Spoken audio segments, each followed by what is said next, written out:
Hey, what's up, everybody? Good evening. Come on Hey into the everybody, room. happy Wednesday. Happy Wednesday, everybody. Good evening. Good evening. Happy hump day, Yes, yes, as they yes, yes. say. As you Hey come in, Tayon, hey what's Tayon, how going you on, doing? girl? As you come into the room, do us a huge favor. Go ahead and hit the like, tag, and share. Share. Like, tag, and share. I'm gonna put it on the screen. Like, tag, and share for us on Mm-hmm. this good Wednesday evening. Yeah, We are excited to be back with you all we tonight. As are. We are. some would say, this is the finale for our My Love Life is a Movie Mm-hmm. series, and so we are excited and grateful Yes, uh, very to grateful. to be on tonight. So, man, do us a favor. Go ahead and tag your people, get them into the room. Let them know that Oh, we are y'all late live. today. We are Last live. Wednesday they were in They here, were in weren't here. They they? were in here last week. They were I in guess here. we gave them too much Sunday. What you think? I don't know. I would have thought that if they really got something this past Sunday, Yeah. then they would have been rushing to Beating. hurry up and get into the room, You knocking down know, the door. knocking down the door. Yeah, we don't have You no bolts know, on the door. no virtual boats. Yeah, yeah. So definitely, Yeah. we are. Well, of course, we're live on the Equation Facebook page, and also we're Mm-hmm. streaming live on the Equation mobile app, as well Yep. as the Act Right Out Loud YouTube page. So certainly, we are grateful to be able to uh, stream and share on these various platforms. And Mm-hmm. so I put the YouTube link in the comments. If you're not following us and you just really, especially for those of you that were in attendance on this past Sunday, or if you were watching, if you enjoyed Sunday's conversation, or if you were impacted by Sunday's conversation, then of course you can always go to our YouTube channel, Act Yeah. Right Out Loud, and take a look at some. We have a number of Yeah, conversations. we have a lot of Yeah, great material on right. there. Some real good content. I Mhm. can't talk today. Some real good content on relationships, marriage, engaged people, single. Mhm. It's some really good stuff on there. Yes, it is. Some great stuff Yeah. on there. And not only that, but just shameless plug anywhere, Spotify, Apple Podcasts, all that. You can catch a number of episodes. And so if you hadn't done yourself a favor, Y'all have forced us to do commercials because you are not in the room. do yourself a favor. Subscribe to all those channels, Yeah. all those channels. So good evening. Good Good evening. evening. Good You evening. good, baby? I'm great. I'm great. Good. I'm great. So let's go ahead and get started tonight. I'm God, good. we just thank you just for a blessed day that you've given to us. We're thankful for this moment to just have some um, critical conversations for critical times with the people. And Father, we just appreciate all that you do. Amen. Amen. You Amen. like that? Critical conversations for critical times. I'm That good too. you're great. I'm doing good. Great, Yeah. great, great, great. You didn't ask. Well, I figured they knew. I want you to ask. How you doing? I'm good. Thank you for asking. You're so welcome. Yeah. How was your day? It was long, Okay. but I made it through. Praise him. I made it over. Praise him anyhow. Hallelujah. Tonight we are. I think she feels some kind of way about this. She got real. You know, she I'm not gonna dwell on it. You know, I ain't gonna press it too much. Oh man! Tonight we are. Tonight it's the finale. It's the finale. We are. We have a great movie choice. We What do. do you think? I think we do. I think we have a we great do movie too. choice, and I also, um, I also believe it is one that probably a lot of individuals have seen. What's going on, Dwayne? Good to see you on tonight. Hey, Dwayne. A lot of you all have hey D, have seen, and I'm ready to dive in tonight. We're dealing with Why Did I Get Married?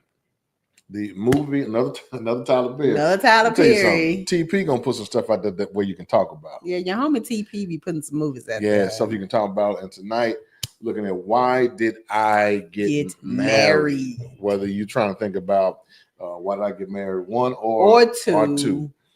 And so just the backdrop, Why Did I Get Married? The first one came out in 2007. And then the sequel to Why Did I Get Married came out, is Why Did I Get Married to, TOO. It came out in 2010. And so, of course, both of them were written, directed by Tyler Perry. And then both of these movies really explore the complexities of marriage, friendship, and personal growth through the lens or through the lives of, was it four couples? Four couples. Through the four couples.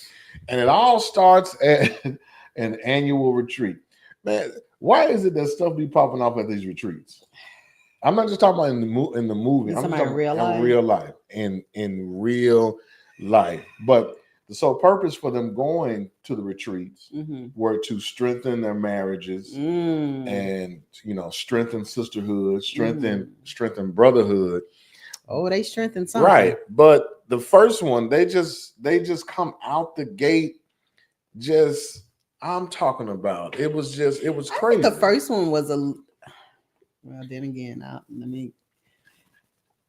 yeah. I don't know. They both had. Ooh. You talking about both movies? Both movies. Because I'm trying to figure out which one came out the gate more. Like which one exposed more. Because to me, it seems like in both movies, it was about exposing things that were negative in marriage. Yes, that's true. Well, I'll say this: the of course, my opinion. Yeah. The first one, of course, it was a shock because of the dinner scene, which we'll get into. And how.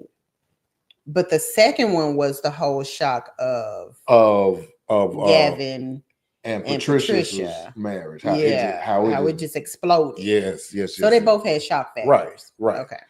And so the movie itself, and this is the reason why we I won't say we just overly love the movie, but reason why we like to pull out these particular nuances and subjects out of the movie because it deals, some key themes in the movie. Of course, is infidelity, lack of communication, unresolved trauma that is now bleeding over into the marriage, and then of course the challenges of maintaining intimacy within marriage. Within marriage. And so it looks at all of them, and so it is a good reference for good and bad marriages and how something that looks good is not really as good as it looks.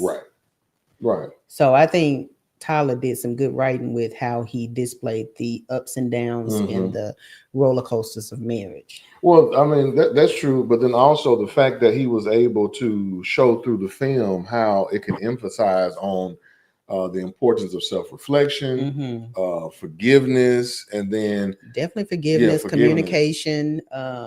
Then choosing, I thought this was good, choosing love despite the different hardships within marriage, despite the hardships, and of course, they really go into that in the first one, but then in part two, we're back in another retreat and things happen, but now they are forced to face some more serious trials within, their marriage and relationship, financial struggles, past baggage, loss. Well, there was also a change in relationship. One marriage dissolved. Yes. Between Sheila. Right. And she's now in a new relationship. Right. And in a new marriage come part two, right? Right. Yeah. So there was some change in friendships and people that were normally in their circle of the retreat. It kind of, it was supposed to change, but right. Supposed to change. But I'm excited about it. We're gonna dive into it. I hope y'all have watched the movie or kind of have an idea of what the movie is, so y'all can kind of follow along. Yeah, and that's good, Denise. She said secrets too. Secrets. Yeah, definitely that. So both of the films itself, part one and part two, they both highlight struggles within marriage, and then they show how it's one thing to say that I'm committed, but it's another thing to know that commitment takes work. Commitment, it takes work. It takes a good marriage and relationship. It requires honesty. It also requires resilience as well. But when we're looking at it from from a biblical perspective and just some different examples, I know we were talking earlier, and there were a few things that you wanted to pull out in terms of just different examples of really what came out of what were some of the things that really came out at you from the movie itself, just thinking back in retrospect, just about the movie in terms of love versus it was a lot of love versus selfishness, where some of the characters put their own needs, desires above their spouses. But I'm trying to figure out which couple did that the most. And I think I would say that would be in Sheila and what's the man's name? I'm trying to remember. What is Mike. his name? Mike. Yeah, Sheila and Mike. Come on, y'all, help us out in the comments. But I wouldn't choose that one. You wouldn't? No, I would. Love versus selfishness? I would choose Tyler's marriage because she was choosing her career and everything else over him. And she was being selfish, and she was making decisions. She made an entire decision with her body. Yes, yeah, that was irreversible. Right? Well, was it irreversible? Didn't they end up having another child in the second one? That's neither here nor there. But I mean, I guess all of them had moments of selfishness, right? Yes. Like Tyler was not Tyler. What is his wife's name? Y'all put them names in the comment. Right, y'all help us with that. Help us with those names. Yeah, because I keep calling him Tyler. Because the only names I really remember is post Sheila. Sheila and Mike. And that's Sheila. Right. And that's right. She said, I'm going up this mountain and I'm gonna save my marriage. But he was so mean to her. He was. And I'm not trying to get ahead of us, but that dinner scene in the movie, it exposed so many different levels of infidelity. Well, I think that the dinner scene exposed everything about the couples. Yes. And their as Denise said, their secrets. Yes. It exposed the things that they were holding back from each other, but telling to their friends. Right. Like the men were telling their secrets to each other. The women were telling their secrets to each other. Right. They were. But yes, they were. But this dinner scene, and we're gonna do our best, y'all, to not just stay on this dinner scene, because we're not gonna stay on this dinner scene. All of us can remember so much from that dinner scene, but there were so many different levels. There's scripture and everything behind love and selfishness. You don't want to keep going there. You just want to dive into the dinner scene. Go ahead, honey. Go right ahead. No, I'm asking. Do you want to just dive into the dinner scene? Hey, sis, go ahead. I feel like did you say sis? I said go. Okay. Do I need to know what's in that cup? Now you Because you calling me sis. I need to know what kind. I mean, hey, if that Bible scripture is more important than what I was saying. Scripture is more important. Pastor. It's fine. I'm your pastor. You are my pastor, and I love you. No, I'm sorry. But no, for real though, love versus selfishness. I want to bring that point right? up, but I do want you to go there. Okay. So in 1 Corinthians 13, 4-7, it defines love as patient and selfless. Right. Right. Right. And a lot of the acts that were being carried out by the spouses were not selfless. Yes. They were selfish. Yes. And so a lot of the decisions that they were making were not for the betterment of their marriage. It was for the betterment of them and how they wanted to live their lives. So that was one of the main things that I want to kind of pull out from that whole aspect of their marriages in the movie. Like everything that came out at that dinner scene was something that was building up over time. And it just took Tasha, and that her name. Yeah, Tasha. that's right. Well, it took her to Dwayne get the ball rolling. He gave us all of them right there. All of them.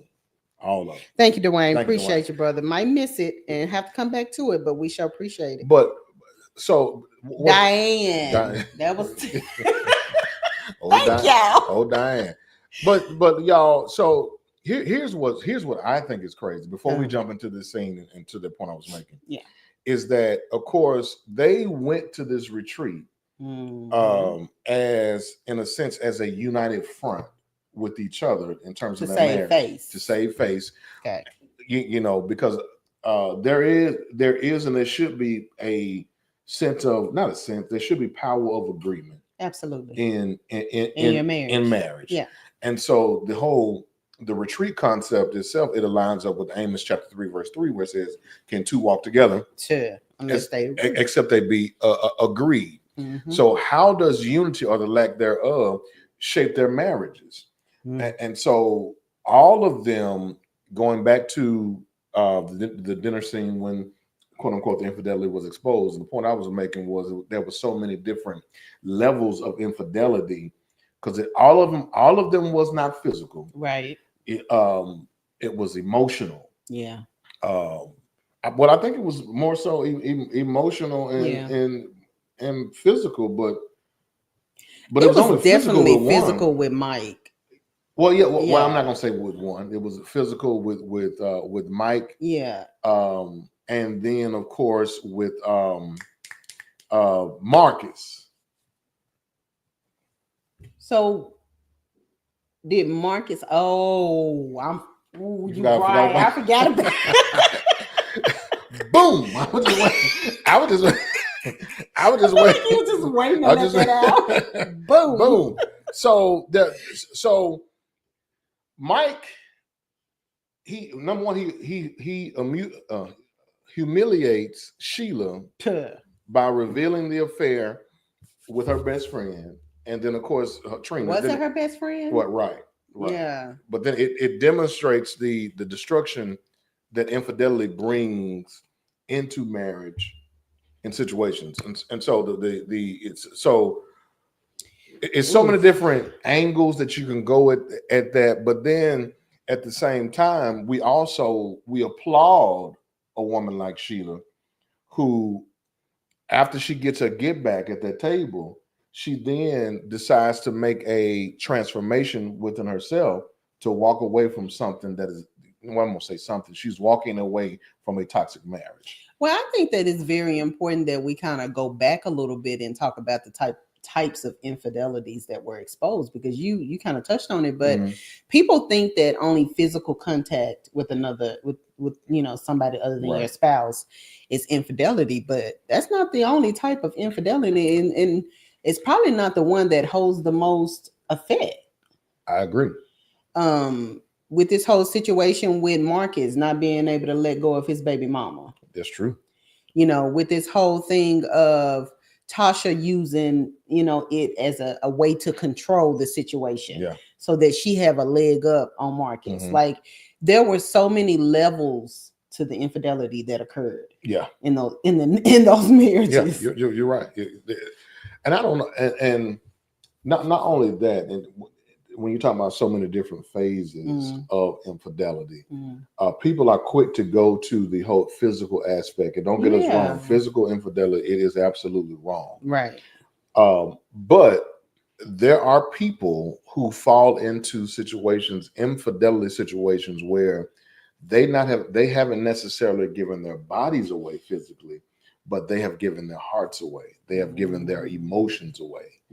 And so a lot, because we see this a lot in the work that we do, where it's these conversations, this whole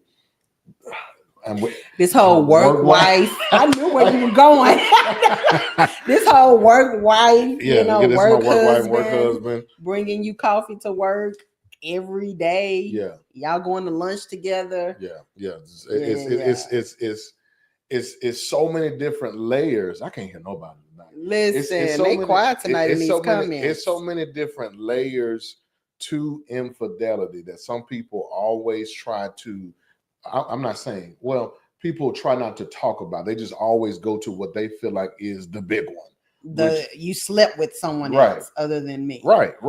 Meanwhile, 8 hours of the day, all of my attention is going to somebody outside of my spouse. And let me just say this. Oh, okay. I don't care if you put work in front of husband, you are being disrespectful to the husband you have at home. That's true. Because no one deserves that title but your husband. Right. Regardless if you put work in front of it. Right. As if that's to say, okay. Oh, it's a joke. It's okay. No, it's not funny. No, because here's the thing. I would not want to hear somebody jokingly come up to me and be like, "Oh yeah, your wife is my work wife." No, wait, bro. What? No, we don't. We don't do that. All right. No, we don't do that. So Sheila, she walked away from a toxic situation. Yeah. She finds herself on this journey from rejection to self-worth, from rejection to self-worth, simply because of what has happened within her marriage. But why did it take her marriage for her to realize that how he was treating her was disrespectful, was not, he didn't treat her as someone that he loved and truly cared about. Like, she had friends. They had been having these couples retreats. And I'm pretty sure Mike was the same person and treated Sheila the same way. Like, as your girlfriend, the person that's on these retreats with you, I'm gonna ask you, hey, is everything okay? Right. And as your partner, it is my job to hold you accountable as a husband and as a man. I said, bro, that ain't cool. That is not how you treat your wife. Right. So if this retreat was for us to build our relationships and keep the connections going between our spouses, then we, as the people that are in attendance with them, should have felt responsible for sitting there and watching. And not to mention the fact that he brought another woman on a retreat that was for married people. Like, nobody saw. Hey, listen. Be nice. Oh, be nice. So this is good in terms of Sheila seeing it. Not paying attention to the red flags. Because she was in love and not paying attention to the red flags and not taking them serious. And here's the thing about that, and just for the sake of the movie itself. Yeah, Toya said work bay. I'm sorry. No. He was so disrespectful to her, body shamed her, laughed at her, made her drive. Well, let's start there, because that's the reason why, y'all, we got to take a time out and say, this is TV. I just come on, man. I don't believe for the life of me that no real woman or real wife would accept her husband or her man saying, "You drive up, we gonna fly." All of us get kicked off this flight. Someone with self-esteem issues, someone who is struggling with themselves, would feel like they're not worth flying or feel like they deserve to drive because of her weight. That was the thing that was affecting her self-esteem, her weight and how he treated her, as opposed to, him encouraging her to lose weight or get healthy. So if he made her feel like she wasn't even worth being on that plane, then I could see her, driving as she did. But my thing is, I would not feel comfortable being with a man that could tell his wife, you need to drive because you're too fat to fit in the seats. Like, I wouldn't feel comfortable with that. Yeah. Hearing that. Yeah. I wouldn't be comfortable. How you going to tell your wife that she needs to drive? And now, I felt something rise up on you. Did you feel it? Because I'm really trying to hold it in. Because I felt something rise up there. Okay. So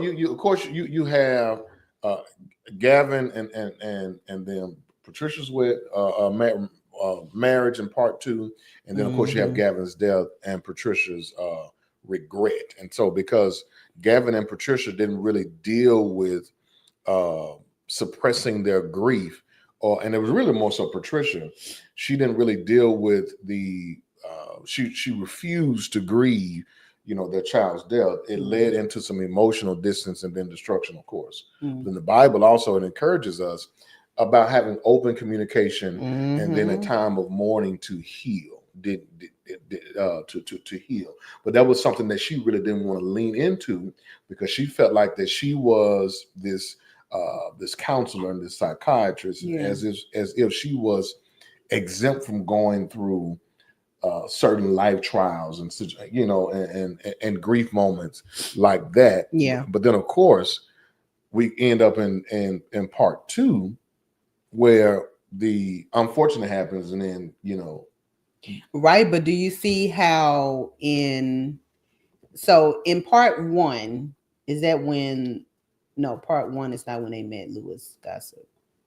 no, that's part two. So that's part two. Mm-hmm. So in part one, it was left as if Gavin and Patricia's marriage was still fine, Mm-hmm. and still one to look up to. Right. She was still perfect Patty, as she called herself. Right.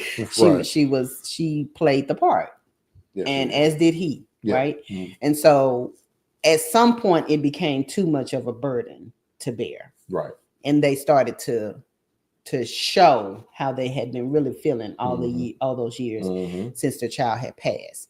And I know that a lot of people deal with grief differently, especially the death of a child. I could not even imagine. Right.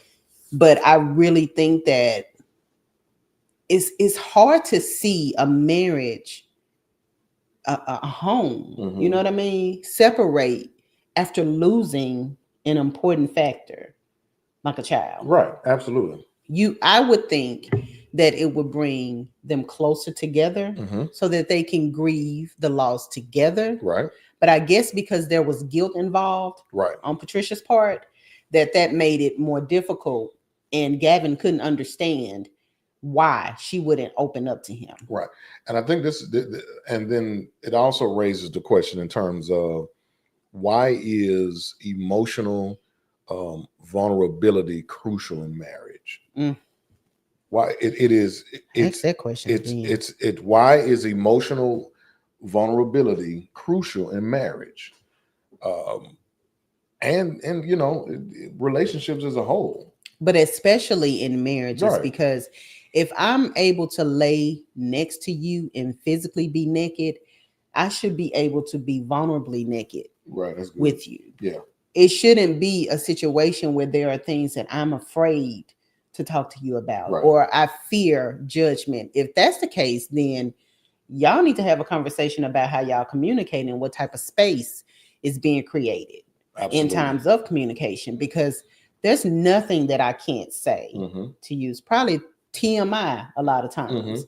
But if I was not able to be myself and freely express myself to you about things that are happening with me individually, then I would feel caged in. Right. I would feel like I have no room to grow. Right. Right. You would feel like you have no room to grow. You would feel like that I can't bring nothing to him. And that's definitely not a place that you want to be at. Right. Especially in marriage or in relationships, period. Right. Regarding your emotional, your Tanya's emotional health, or my emotional health, sometimes it's directly correlated with how vulnerable I can be with Tanya in terms of what I'm sharing, but then also how vulnerable she is to receive what I'm saying. Because that's important too. Just to the reception of what's being said is just as important as what's being said. Absolutely. Yeah. Absolutely. So, okay, let's do this real quick. Let's do this. Let's give some direct parallels. Okay. To some biblical parallels in the movies, because there's a lot of people that we can look at, but of course it starts with Sheila's story first, because I told y'all Sheila is the one that we remember. Right. She goes from rejection to restoration. And one of the best parallels that we can look at is found in Genesis 29 and 30, looking at Leah, because Sheila, she is humiliated and she is rejected by her husband, Mike, much like Leah, she was overlooked by Jacob in favor of Rachel. Yeah. Even though Jacob was tricked into a situation with Leah, she still loved the man. She still loved him, but she knew that he loved Rachel more. And so just as God blessed Leah, despite of her rejection, Sheila finds love and restoration with Troy. I don't really know whose rejection is worse, Leah or Sheila. This is true. This is because it's because when you think about it, so Sheila was rejected Mhm. because her husband cheated on her and did not give her what she needed Right. from him as a spouse. Right. But Leah had the husband, but could never get from Jacob what she wanted, because the entire time he was married to her, it was a strategic move to be married to her sister. Right. And that was simply, and so basically what it was is that Jacob had Leah's body, but he didn't have her heart. Leah didn't have Jacob's heart, that's what I'm going to say. I'm glad my stuff is a package deal. You can't just have my mind and not have my. Well, I said that wrong. Yeah, you said it wrong. I'm looking at you like my stuff. I'm like, wait a minute now. But the kids, put the kids to bed. I'm sorry, the kids listening. Put the kids to bed. But so no, but for real. Yeah. So Rachel has Rachel has Jacob's heart, but at the particular time she can't produce. But Leah can. But produce. Leah could. Yeah, she could produce. So Leah was a necessity. But even though she was producing for Jacob, she still didn't have his heart.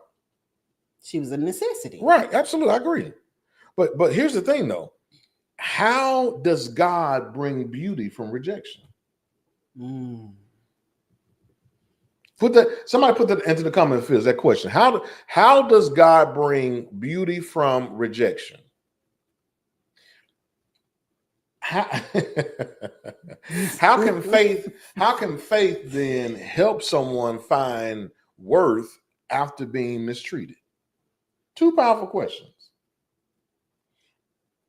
You want them to answer. Y'all got that question? Did y'all get that question? I'm gonna say it again. How does God bring beauty from rejection?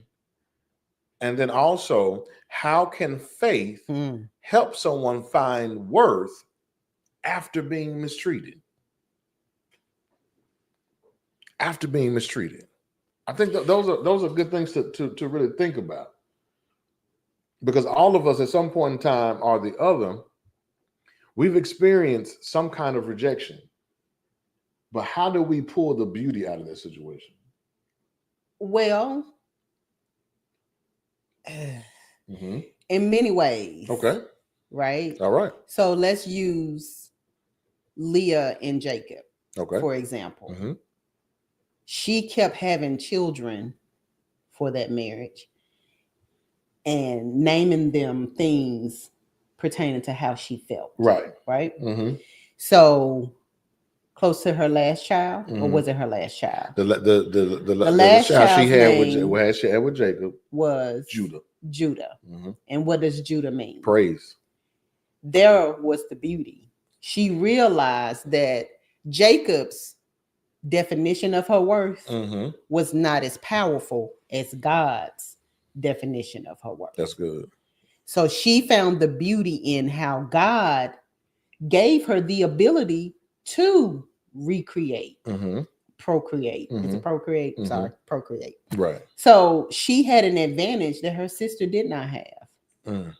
She could give Jacob something that he desired that her sister could not do. This is true. So that's something that you, as women, back in that time, it was valuable. You were worth something back in that day. Right. So I guess you would have to look at it in a way, that God would see it. Right. I've given you something that a lot of women don't have. So you should be thankful for that, and you should see your worth through me and not through this man that you are married to. Right. Right. That's real good. And Krista said something that's powerful too. And I'm not just saying this because I'm a pastor, but she says rejection is God's protection. I've heard Girl, that. Somebody said that before. I think somebody done said that Somebody before. said that before. Girl, did you go back to your notes? Denise said, she said something. If you can't have the one you love the one that you love the one you with. I've heard that before. I don't agree with it. Yeah, I've heard it before. But I have heard it before. Right. Being under God covenant. Yeah. Got you. Totally get that. So there is there are some direct correlation. This is by using the pain of being rejected as a chance of personal growth and to redirect your journey or path towards your purpose. Mm-hmm. This is good. Mm-hmm. This is good because a lot of times, you know what we fail to do sometimes? We fail to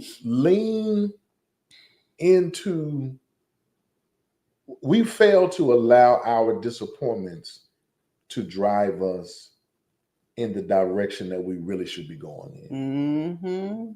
We allow disappointment to drive us into this place of self-pity, and I think that's where Sheila was. Yeah, not really self-pity, not really recognizing our worth and our value. Right. Okay. Right. And so and that's not an easy thing to do in terms of trying to allowing your disappointment to redirect you in a place that's going to better you. Yeah, because had Sheila kept trying with Mike, they would have been in a throuple. Right. And she would have been working. Don't look at me like that. I need to stay out of social media.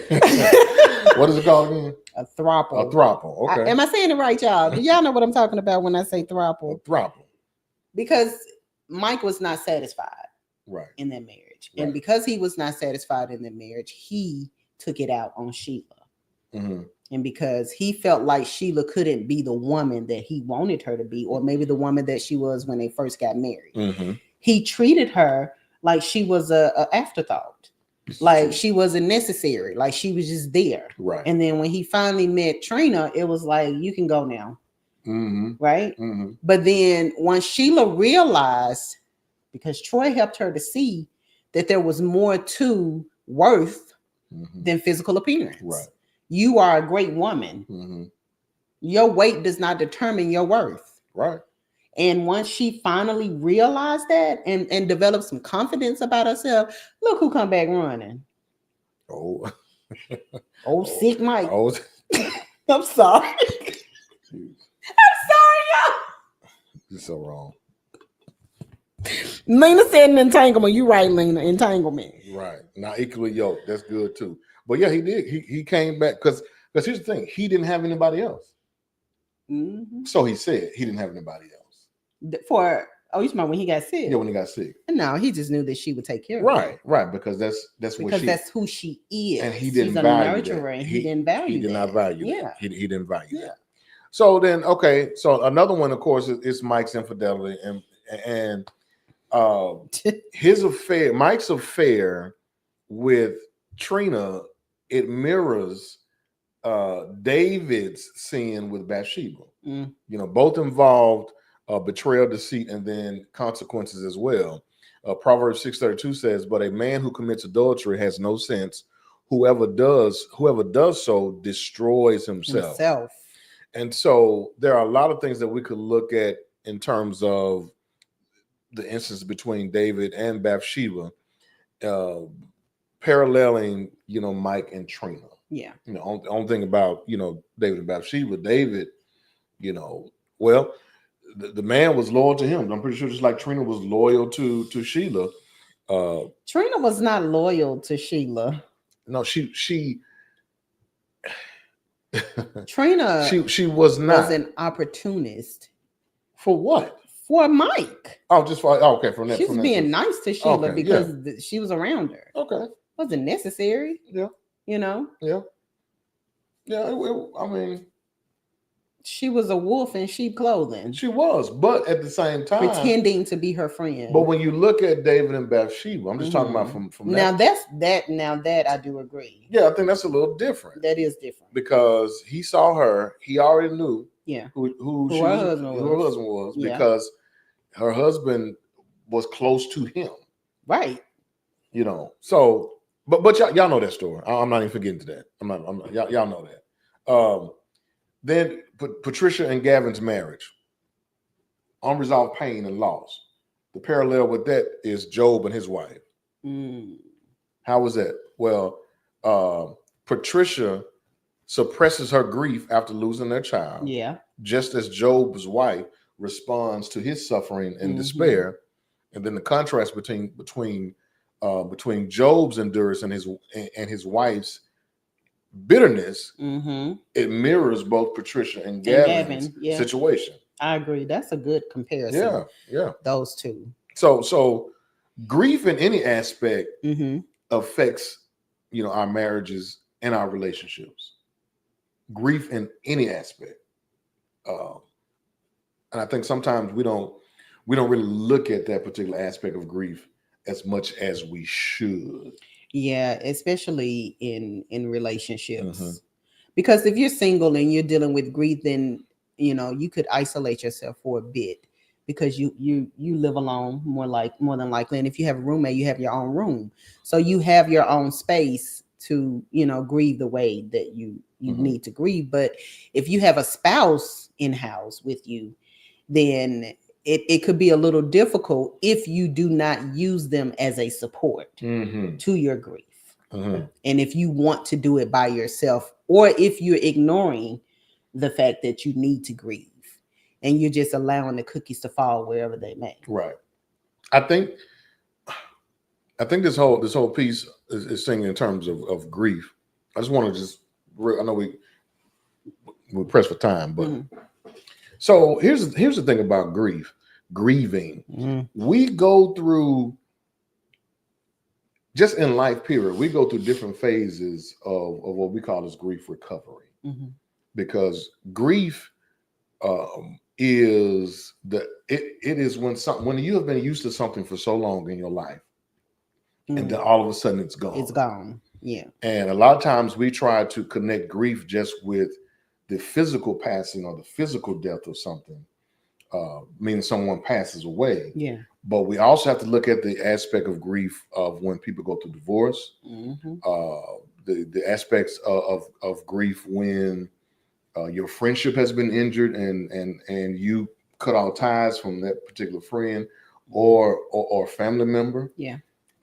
When you lose a job or you have to leave a job for whatever reason, maybe it was a promotion, you moved away.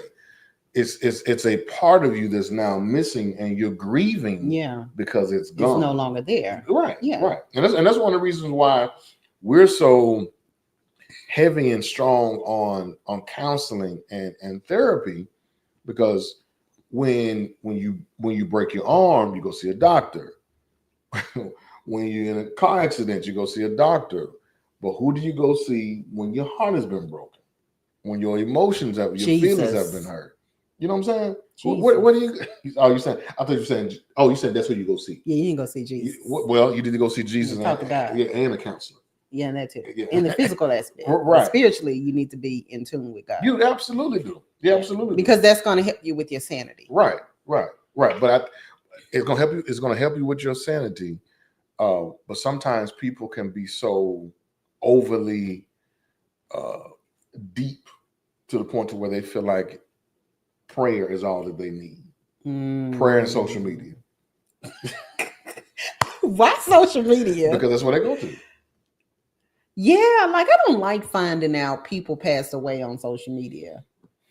And it's gotten to the point now where people are posting it before family members even know that it's happened. It's terrible.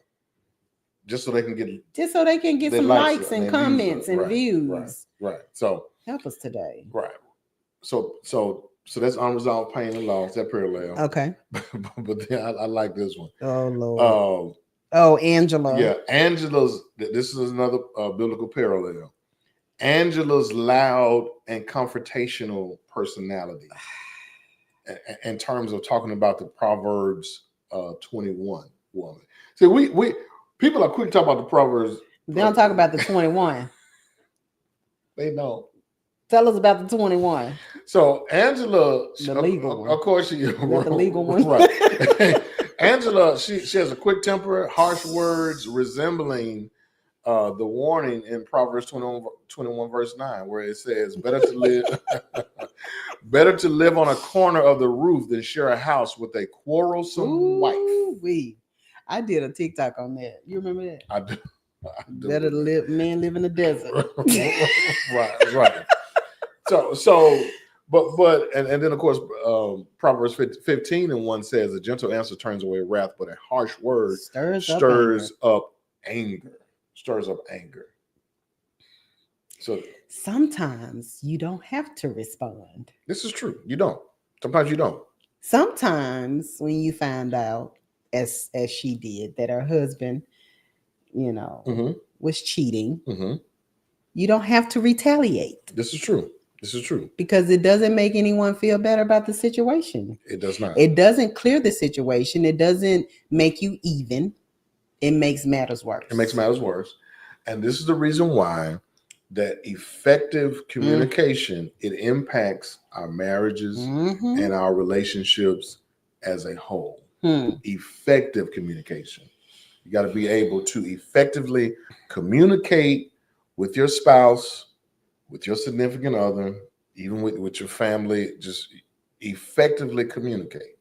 Because every time, if every time I come to you about anything in my Samuel Jackson voice, always loud, rambunctious, you're not going to receive that well. No, I'm not going to come to you. Right. I'm not going to. Right. You're not. Yeah. Right. And so that's why I think it's important. I believe that, especially in marriage, when it comes to communication, effective communication, there should always, what are these things that they have us do at our jobs? Orientation? No, when we got to go back and do these courses. Oh, training. Yeah, when we got to retrain and doing these covering the same stuff that we've covered before, but they're doing that so that they can stay in our remembrance, so that we can continue to do our job correctly. I believe that we should be doing something like that within our relationships, especially within our marriages. Especially when it comes to communication. Yes. Yes, because who you are today is not who you're gonna be next week, next month, because we are ever changing. Right. Which is good, right? That's great. We want to grow. Right. We want to change. We want to be better people. Yes, and we want to evolve. Exactly. Yeah. Yeah. But I think Tasha had a lot of fear of being the fool. She did. And because she had this fear of being played like a fool, she kept trying to get the upper hand on Marcus. And I don't know why he liked that, And I don't know why he just kept dealing with it. Like, did you think that was it for you? And I don't know. Well, I'm not saying that Angela was toxic. Keisha wasn't any better.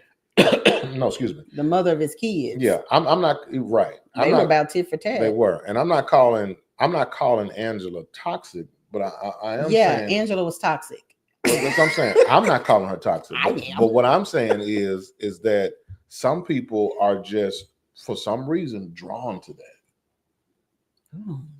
They're drawn to it. They're drawn to it. It's like I said this past Sunday. If he or she ain't yelling, you like he or she don't love me. Well, they don't care. Well, they don't care. Why you say that? Because he ain't yelling. So you think that's how he identified that she cared? And if she got quiet, then he would be concerned. Right. That is some reverse. Right. And it's just like April 7 put on screen. So as adults, they go their own ways and never resolve anything. And I think that's what kept happening with Angela and Marcus up until the point that he put his foot down and said, "You're gonna stop talking about my wife in front of my kids." Right. And when he put his foot down to her, you're gonna stop with all of this. Right. That you're doing. Right. because and when that happened at the end of the first one, right? Yes, it did. And then into the second one, they still had the same issue. So I don't Mhm. understand. So it's like their marriage, that was the dynamics of their marriage. Yeah. She got loud and crazy, and he ignored it for the most part until he got tired of it. Right. Jesus, that's a lot of work because she kept emasculating him in so many different Right. ways. Right. Which is crazy. Which is crazy. Okay. Here we go. Lastly, the biblical parallel, in terms of the couples retreat and then accountability. Yeah. If you look in Acts chapter 2, verses 42 through 47, it actually shows the fellowship of the early church. It talks about how they continued daily in the apostles' doctrine, in prayer, breaking bread with each other, and nobody lacked anything because everybody was just in, and I'm paraphrasing. And so the couples retreat, it was meant for reflection, growth, celebration, but then it mirrors how the early church, they would gather for fellowship and accountability. And so the retreat itself, it should have been just that. This is a time for us coming together, fellowship and accountability. And we can, of course, we've done a number of couples retreats. Yeah. Where when we are not in session doing exercises and things of that nature, during that downtime, it allows us all to just have that fellowship with each other. Even time where the men are separate, husbands are separate from the wives, and the time of just celebration, accountability, talking to each other. Proverbs 27:17 says this. You heard this before. Iron sharpens iron. So one person sharpens another. Yeah. So this is the reason why it is very good for you as married couples, engaged couples, seriously dating, to really make sure that you surround yourself with healthy and positive couples, just so that you can lean into that gain. Yeah, so you can have community. Yeah, community. That's what I'm trying to say. And support. Yes. Because just like they say, it takes a village to raise children. You can have that same mindset when it comes to marriage. You need support from other people, and you need to be able to be around like-minded people. Oh, yes. Being married and all of your friends are single and those are the only friends that you have. I want you to branch out with your spouse to develop a community with other married people. Go to couples retreats, go to conferences, go to things that promote healthy marriages, go to things that promote healthy relationships. Indulge yourself in the things that are going to make you better. Not just for yourself individually, but for the person that you've committed to. Right. And I think sometimes people don't lean into that enough. Yeah. They don't lean into it enough. And because if you see somebody that has dealt with something that you dealt with, and you see how they overcame it, that right there alone gives you stamina. It makes you excited about what can happen for you and your partner, because you are in the thick of it now. But to know that somebody went through what you're going through now and made it through it, and they can tell you how they made it through it, that's something that would excite me, to know that this is not something that's new. This is not something that we are only going through. Somebody else. Yeah, I'm not alone. I'm not alone in this. Somebody else has experienced this. Yeah, or just so that you can be able to ask the question, well, what did y'all do when this happened, or how did you get to this particular space or whatnot? And yes, and I agree. It also helps single people as well. Absolutely. Absolutely. Now, we're not saying that you need to mirror your relationship behind other people, but you can take things that they have experienced and learn from them. Yes, you can. You absolutely in any community, whether it's singles, married, in a relationship, or just trying to figure it out. Right. We can all learn from each other. Right. Yeah. Right. Because some people are quick to say, a married person can't learn anything from a single person, and I think I think it's different facets of that because maybe you can learn how to stick to your purpose by looking at how focused this single person is on that purpose. Or you can learn that you would rather be married than single. That too. Or you would rather be single than married. Absolutely.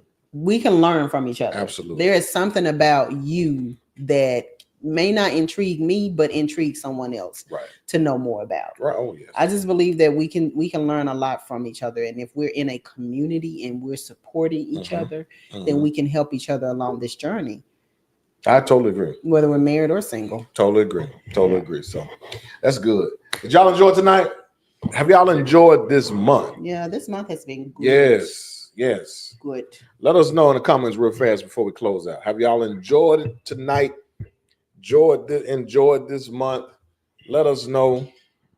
Can we come back and do something like this? Can I come back, y'all? Can we come back and do something like this again? I come back? Can I come back on Sundays and not just sit on the front row? Oh, they want you. They want you to preach Sunday. I'm not gonna do that, but they want you to talk Sunday. I'm not gonna do that. We're gonna let you take the throne back by yourself, sir. No. Go ahead and get your study in. Get my study in. Get your study in. Listen, this coming, and we will definitely do this again, y'all. We won't wait until February next year. No. We'll do some check-ins and. Thank you, Lena. I appreciate you. I missed you Sunday. Absolutely. We'll get back in and we'll do some more, have some more conversations. Yeah. And this coming Sunday, definitely, it's the first Sunday of March. Press your way out, 1 p.m. There's a word the Lord wants us to share. Are you ready, y'all? And yes, I am absolutely ready. And we're getting ready to go through a season of Lent. We're so close to celebrating the resurrection of Jesus Christ. And so a lot of things are getting ready to happen, and we'll share a little bit more on this coming Sunday. So make sure that you are definitely in the house. Listen, tea related to two events. Let me do them in order. Come on, do them in order. So y'all, we have 3 major events. Number 1, we have Resurrection Weekend, and so we're getting ready to get ready for Easter Sunday. I always say it wrong. Is it Trunker Hunt? I think it is Trunker Hunt. I haven't mixed up with the It's Trunker Hunt. So what do they call the one that we'll be doing October for Halloween? Trick or treat? I don't know. No, we don't. I'm just playing. I don't know what the name of it is, but y'all get it for Easter. The kids come and get the eggs. It's Trunker Hunt. Not like that. It's Trunker Hunt. Is it Trunker Hunt? Yeah. Okay. I think. So we're gonna have. Where's Bridget when you need her? We're gonna have events on that Saturday, and then of course we're gonna celebrate. Halloween is Trunk or Treat. Trunk or Treat. I said trick or treat. Thank you. We both over here just, and then it's been a long week, y'all, already. Saturday. Saturday before Easter, Trunker Hunt, and so we'll be set up on the parking lot. We'll get more details. Then after that, we celebrate. Equation celebrates 14 years church anniversary. We're excited about that weekend as well. And then we're going to climax our events out with Tea with Lady T. Tea with Lady. Come on, share a little bit about Tea with Lady T. Go back and watch the video from last week for the details of. I'm just kidding. Why are you looking at me like that? Because you want 50, no less than 50 women. Well, y'all know I'm just playing, right? I don't know. They know I'm playing. No, May 3rd and 4th. Tea with Lady T. Yeah, it is May 3rd. It is May 3rd and 4th. I got the date right this time. I messed it up last time. Tea with Lady T. That Saturday, we're gonna have some tea and a great panelist discussion. Yeah, that's gonna be so good. We got 4 great panelists, and I'll be facilitating. Yeah. Listen, if you have not, you need to register today right? Yeah, You absolutely. need to register today. Yeah. You don't want to miss this tea. Yeah. And then on Sunday, one of our great friends from Memphis, Tennessee, she's going to be the special guest for Sunday. Yep. And when I tell y'all she brings a mighty word, she brings a mighty word. So there's going to be some powerful empowerment happening May 3rd and 4th. Yes. I'm excited about all the events, but I know that Tea weekend is just it's going to be absolutely amazing. It's going to be good, y'all. And yes, and we're going to lean more into it on Sunday. Yes. Definitely. So, and yeah. So registration is on the website. Yep. Registration is already related open. Tea. It's already open. $50 includes a t-shirt. Listen, you're getting way more than what you're paying. Now, are you doing a swag bag as well? You know, why are you giving all this out? Oh, my bad. Maybe let me get out y'all. Let me get out y'all tea. Yeah, get out our tea. Let me get out y'all tea. So, but a lot of things coming up. Thank you guys so much for just being with us this whole month. This whole month has been good. Yeah, it's been good. Thank y'all for support. Do Bishop a favor. We've done 2 great semesters of Bible study. Give me about 2 or 3 weeks to get some rest. Need a break, y'all. Give me some rest, and then we're gonna come right back with some more powerful teaching on Wednesday nights. Okay. Yeah. We look forward to seeing you all on this coming Sunday. Be blessed. Have a great rest of your evening. Take care of yourselves. See y'all later. Peace out. Bye. Bye-bye.